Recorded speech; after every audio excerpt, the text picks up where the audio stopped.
আজকে আমরা জানব সূরাতুশ শুআরা অর্থাৎ তারতিবিন নুজুল অনুযায়ী এই সূরাটি নাজিল হয়েছে ৪৭তম হিসেবে, অর্থাৎ এই সূরাটি ৪৭তম সূরা নাজিল হওয়ার দিক দিয়ে, এবং এই সূরাটির আগে নাজিল হয়েছে সূরা আল ওয়াকিয়া এবং পরে নাজিল হয়েছে সূরা নামল। তারতিবিল মাসহাব অনুযায়ী, কোরআন মাজিদের বিন্যাস অনুযায়ী এটি ২৬ নম্বর সূরা। এর আগে আছে সূরা ফুরকান এবং পরে আছে সূরা নামল। এই সূরাটি মাক্কি সূরা, কেননা এটা মাক্কি যুগের মাঝামাঝি অবস্থায় নাজিল হয়েছিল। এই সূরা ২৬ নম্বর সূরা, আয়াত আছে ২২৭টি। এই সূরাটির যে সূরা শুআরা নামকরণ করা হয়েছে তার একটি কারণ হলো, শুআরা শব্দটি এসেছে শাইর শব্দ থেকে, যার অর্থ হলো কবি। মক্কার কুরাইশরা কোরআনকে নিয়ে নানা মন্তব্য করত। তাদের মধ্যে একটা ছিল, এই কোরআন হলো কবির কল্পনা বিলাস। এই সূরার ২১০ থেকে ২২৭ নম্বর আয়াতে ভাব গাম্ভীর্যপূর্ণ কোরআন আর কবিদের উচ্ছৃঙ্খল আবল তাবলের পার্থক্য তুলে ধরা হয়েছে। সেখান থেকেই এই সূরার নামকরণ করা হয়েছে সূরাতুশ শুআরা। এই সূরার নামের রহস্য আমরা জানলাম, এবার জানব মেজর থিম, আলোচ্য বিষয় মূল তিনটি। সেটি হলো রাসূল সাল্লাল্লাহু আলাইহি ওয়াসাল্লামের ওপর কাফিরদের অবিশ্বাস, ২ মূসা আলাইহিস সালাতু ওয়াস সালাম ও ফেরাউনের ঘটনা, ৩ কোরআনের বিশ্বাসযোগ্যতা। এই তিনটি ছিল এই সূরার মেজর থিম। এবার আমরা জানব এই সূরাটির শানে নুজুল। প্রিয় উপস্থিতি, মুশরিকরা নবী সাল্লাল্লাহু আলাইহি ওয়াসাল্লামের দাওয়াত ফিরিয়ে দিতে নানান বাহানা খুঁজত। তারা খুঁজে খুঁজে সেগুলো নবীর সামনে হাজির করত। কখনো বলতো, কই কোনো মুজিজা তো দেখালে না, তাহলে কিভাবে তোমাকে নবী হিসেবে মেনে নেব। কখনো বলতো তুমি গণক, কখনো বলতো তুমি কবি, তুমি জাদুকর। আবার কখনো বা বলতো কিছু মূর্খ ও অর্বাচীন ছেলে পেলে মুহাম্মাদের দিন গ্রহণ করেছে। এই কোরআন যদি ভালো কিছুই হতো, তাহলে আমাদের মধ্যে যারা সম্ভ্রান্ত ব্যক্তি তারাই সবার আগে এটি গ্রহণ করত। এই ধরনের হাবিজাবি কথা বলে কোরআনের বাণীকে এড়িয়ে যেতে শুধুই তারা চাইতো। আল্লাহর রাসূল সাল্লাল্লাহু আলাইহি ওয়াসাল্লাম এতে খুব অত্যন্ত কষ্ট পান। তখন আল্লাহ তাআলা তার রাসূলকে সান্ত্বনা দেন, সেই সাথে জানিয়ে দেন কাফিরদের পেটের খবরও। মুজিজা দেখলেও যে তারা ঈমান আনবে না, এই সূরাতে পরিষ্কার করে আল্লাহ তা বলে দিলেন। এরা তো আসলে হঠকারী একগুঁয়ে জাতি, শত মুজিজা দেখালেও জাদু বলেই উড়িয়ে দিবে। আর তাই তাদের জন্য হা হতাশ করো না, এদের জন্য হা হতাশ করে মুহাম্মদ সাল্লাল্লাহু আলাইহি ওয়াসাল্লাম তোমার কোনো লাভ নাই। এরা অবাধ্যই থেকে যাবে। আজগুবি যত কথা আছে, কথা বলে এরা কেবল ঠাট্টা করবে।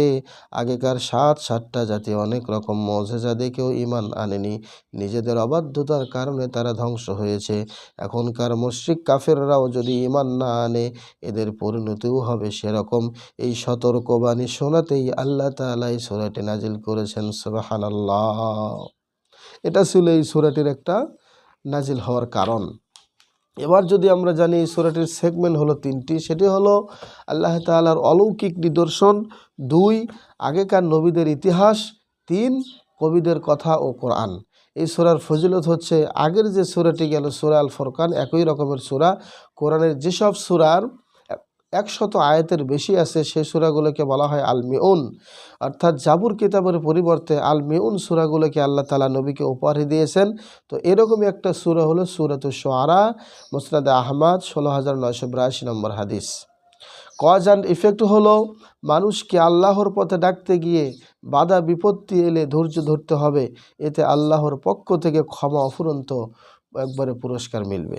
এই সূরার সেন্ট্রাল থিম হলো, সকল নবী রসুলের দাওয়াতের কেন্দ্রবিন্দু হলো তাওহীদ। গতিপথ হলো 4টি।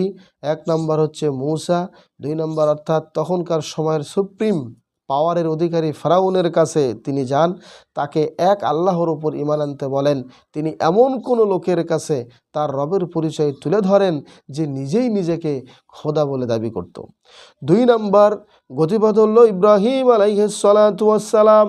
তার সময়ে শিরিক ছিল সামাজিক প্রথা, সমাজের টুপ টু বটম, অর্থাৎ সবখানেই শিরকের চর্চা ছিল। তার নিজের বাবাও ছিল বড়সড় এক মুশরিক। সে অবস্থাতে ইব্রাহিম আলাইহিস সালাতু ওয়াস সালাম নিজের বাবা ও পুরো সমাজের বিরুদ্ধে দাঁড়িয়ে আল্লাহর একাত্মবাদের ঘোষণা দেন। ঘর ও সমাজ ছেড়ে দিতে বাধ্য হন। বলেন সুবহানাল্লাহ।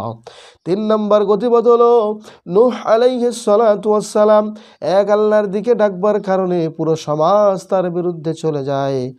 নবীকে প্রকাশ্যে হত্যার হুমকিও পর্যন্ত দেয়া হয়। 4 নম্বর গতিপথ হলো হুদ আলাইহিস সালাতু ওয়াস সালাম। তার জাতীয় আল্লাহর অবাধ্যতায় লিপ্ত ছিল। তিনি তাদেরকে এক আল্লাহর দিকে ফিরবার দাওয়াত দেন, কিন্তু তারা মুখের উপরে জবাব দেয়, তুমি উপদেশ বিলাও আর না বিলাও, আমাদের কাছে দুইটাই সমান। তাহলে এই সূরা শুআরার গতিপথ হলো 4টি। 1 মূসা আলাইহিস সালাতু ওয়াস সালাম, 2 ইব্রাহিম আলাইহিস সালাতু ওয়াস সালাম, 3 হলো নূহ আলাইহিস সালাতু ওয়াস সালাম, 4 হলো হুদ আলাইহিস সালাতু ওয়াস সালাম। এবার জানব 227টি আয়াতে এই সূরার সম্পর্কে, এই সূরার কোন আয়াতে কি বিষয়ে আলোচনা করা হয়েছে। কোরআন ও আল্লাহর একাত্মবাদ নিয়ে আলোচনা করা হয়েছে 1 থেকে 9 নম্বর আয়াতে। মূসা আলাইহিস সালাতু ওয়াস সালামের কাহিনী তুলে ধরা হয়েছে 10 থেকে 68 নম্বর আয়াতে। ইব্রাহিম আলাইহিস সালাতু ওয়াস সালামের কাহিনী আলোকপাত করা হয়েছে 69 থেকে 104 নম্বর আয়াতে। নূহ আলাইহিস সালাতু ওয়াস সালামের কাহিনী আলোকপাত করা হয়েছে 105 থেকে 122 নম্বর আয়াতে। হুদ আলাইহিস সালাতু ওয়াস সালামের ঘটনা তুলে ধরা হয়েছে 123 থেকে 140 নম্বর আয়াতে। সালেহ আলাইহিস সালাতু ওয়াস সালামের কাহিনী 141 থেকে 159 নম্বর আয়াতে। লূত আলাইহিস সালাতু ওয়াস সালামের ঘটনা 160 থেকে 75 নম্বর আয়াতে। শুআয়ব আলাইহিস সালাতু ওয়াস সালামের কাহিনী 176 থেকে 191 নম্বর আয়াত পর্যন্ত তুলে ধরা হয়েছে।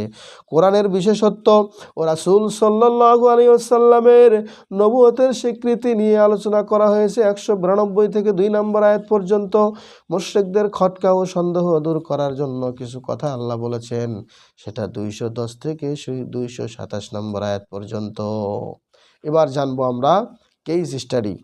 এই সূরায় আদ জাতির সাথে তাদের নবী হুদ আলাইহিস সালাতু ওয়াস সালামের একটি কথোপকথন তুলে ধরা হয়, যেখানে তিনি কিছু বিষয়ে তার জাতির লোকদের সাবধান করেন। তার মধ্যে যেই জাতির লোকদেরকে যেই কথা বলে সাবধান করেছিলেন, তার মধ্যে একটি ছিল প্রত্যেক উঁচু জায়গায় অনর্থক স্মৃতিসৌধ বানাতো। আরেকটি বিষয় ছিল আল্লাহর অবাধ্যতায় লিপ্ত থাকা। সূরাটির 136-37 নম্বর আয়াত হতে অবাধ্য এই জাতির জন্য এই জাতির জবাব জানা যায়। তারা বলেছিল, তুমি আমাদেরকে উপদেশ বিলাও আর না বিলাও, উপদেশ দাও আর না দাও, আল্লাহর কাছে দুইটাই সমান। এটা আমাদের পূর্বপুরুষদের রীতিনীতি, আর আমরা কেবল সেই রীতিনীতি অনুসরণ করব। চিন্তা করুন, একবার নবী তাদেরকে শিরিক ও সকল অন্যায় থেকে বেঁচে থাকার উপদেশ দিলেন, আর তারা কিভাবে তাদের রীতিনীতিকে আঁকড়ে ধরার দৃঢ় ঘোষণা জানালো। কতটা ঐতিহ্যপ্রিয় জাতি। ঐতিহ্যপ্রিয় জাতির কথা বলতে গেলে আমাদের দেশের একটা গোষ্ঠীর কথা মনে পড়ে যায়, যারা বিজাতীয় অপসংস্কৃতিকে হাজার বছরের ঐতিহ্য বলে গালবাজি করে। এদেরকে কিছু বলতে গেলেই বলবে দাড়ি টুপিওয়ালারা মোল্লারা হাজার বছরের সংস্কৃতির পথ রুখে দিতে চায়। এই আয়াতটি সেসব গালবাজদের জন্য কেস স্টাডি, এবং সেই ধ্বংস হয়ে যাওয়া আদ জাতির মতো আমাদেরকেও ধ্বংস করতে চায়। এবার আমরা জানবো এই সূরাটির রিফ্লেকশন বা তাদাব্বুর। অর্থকরী কিংবা প্রভাব প্রতিপত্তি সম্মানের মাপকাঠি নয়। আল্লাহর কাছে সম্মানিত তারা যারা সত্যিকারের অর্থে তার উপর ঈমান এনেছে, তাকে ভয় করে চলেছে। কার কি পেশা, কে অফিসার, কে পিয়ন, এগুলোর দিকে আল্লাহ ভ্রুক্ষেপ করবেন না। তবে কাফিরদের কাছে পেশা বা দুনিয়াবী বিষয়গুলো খুবই গুরুত্বপূর্ণ। এই সূরার 111 নম্বর আয়াতে নূহ আলাইহিস সালাতু ওয়াস সালামের জাতির লোকদের বক্তব্য জানতে পারি। তারা নূহ আলাইহিস সালাতু ওয়াস সালামকে বলে উঠল, আমরা কি তোমার উপর ঈমান আনবো অথচ নিচু পেশার লোকেরাই তোমার অনুসারী? গোঁড়ামির সীমা দেখুন। নিচু পেশার মানুষরা যার অনুসরণ করবে তার অনুসরণ তারা করবে না, তো নবী কি তাদের দাবি মেনে নিলেন? প্রশ্নই ওঠে না। চলুন নবীর জবাবটাও শুনে নেই। সে জবাবে বলল, তাদের পেশা সম্পর্কে আমি জানি না, তাদের হিসাব নেওয়ার দায়িত্ব কেবল আমার আল্লাহর, আমার রবের। তোমরা যদি বুঝতে যে বৈধ নিছু পেশা দিনদারিতার কোনো ক্ষতি করে না, যারা ইমানের পথে চলে, আমি কিছুতেই তাদেরকে তাড়িয়ে দিতে পারি না। আমি তো একজন স্পষ্ট সতর্ককারী কেবল। তো এখান থেকে আমরা শিখতে পারি, 1 নম্বর হচ্ছে কোনো বৈধ পেশাকে আমরা নিচু করে দেখব না। 2 নম্বর হচ্ছে হালাল যে পেশাতেই আমরা থাকি না কেন, সেখান থেকে আল্লাহর আনুগত্য অটল থাকবে। 3 নম্বর, পেশার ভিত্তিতে আমরা মানুষদের মধ্যে পার্থক্য করব না, বরং আমরা দেখব মানুষের নৈতিকতা ও আল্লাহ ভীতি। যদিও মনের খবর একমাত্র আল্লাহই ভালো জানেন। দ্বিতীয় যে বিষয়টি আরও জানবো সেটি হলো নূহ আলাইহিস সালামের এমন বক্তব্যের জবাবে তার জাতির লোকেরা তাকে পাথর মেরে হত্যা করার হুমকি দিয়েছিল। সুবহানাল্লাহ। কিন্তু এতে নবী ঘাবড়ে যাননি, বরং তার মনের সকল আকুতি কেবল আল্লাহকেই জানিয়েছিলেন। দিনের ক্ষেত্রে এমন বাধা বিপত্তি আসা স্বাভাবিক, তাই বলে পিছু হটা যাবে না। আল্লাহর ওপর মজবুত ভরসা রেখে সামনে এগোতে হবে। সম্মানিত উপস্থিতি, এই ছিল আজকের এই সূরা শুআরা থেকে সংক্ষিপ্ত কিছু। আল্লাহ পাক আমাদেরকে, আমরা যা জানলাম, যা বুঝলাম, আল্লাহ আমল করার তৌফিক দান করুক। আল্লাহ আগে আমাকে আমল করার তৌফিক দান করুক। সকলে পড়ি আমিন। আসসালামু আলাইকুম ওয়া রাহমাতুল্লাহি ওয়া বারাকাতুহু।